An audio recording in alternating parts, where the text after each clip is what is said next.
ఇప్పుడంత మనసు serial Rishi sir alias Mukesh Gowda గారి గురించి, వసుధార అలియాస్ రక్షా మేడం గారి గురించి ప్రతిరోజు సీన్స్ అనేవి అయితే మనం చెప్పుకుంటూ ఉన్నాం. అందులో భాగంగా ఈరోజు మరో మంచి సీన్ తీసుకొచ్చాను. అదేంటి అంటే, రిషి వసుకు మ్యారేజ్ అయిన తర్వాత వాళ్ళ జగతి చనిపోవడంతో మహేంద్ర చాలా డిప్రెషన్లోకి వెళ్ళిపోవడం జరుగుతుంది. ఆ టైంలో తను వెతుక్కుంటూ రిషి వసు అక్కడికి వస్తారు. లోపలికి రండి సార్ అంటూ వసుధార పిలుస్తుంది. ఇక అప్పుడు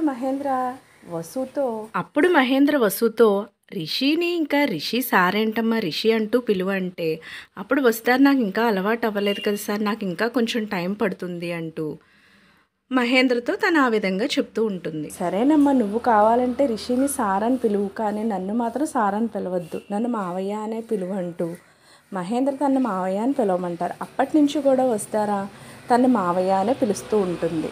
సో ఈ సీన్ అయితే చాలా చాలా బాగుంటుంది. తండ్రి కొడుకుల మధ్య బాండింగ్తో పాటు మామగారు కోడల మధ్య బాండింగ్ కూడా అంతే చక్కగా ఉంటుంది. ఈ సీన్కి సంబంధించిన పిక్స్ నేను కూడా ఇక్కడ పెడుతున్నాను, మీరు కూడా చూసేయండి. సో ఛానల్ తప్పకుండా లైక్ చేయండి, షేర్ చేయండి, సబ్స్క్రైబ్ చేయడం మాత్రం మర్చిపోకండి.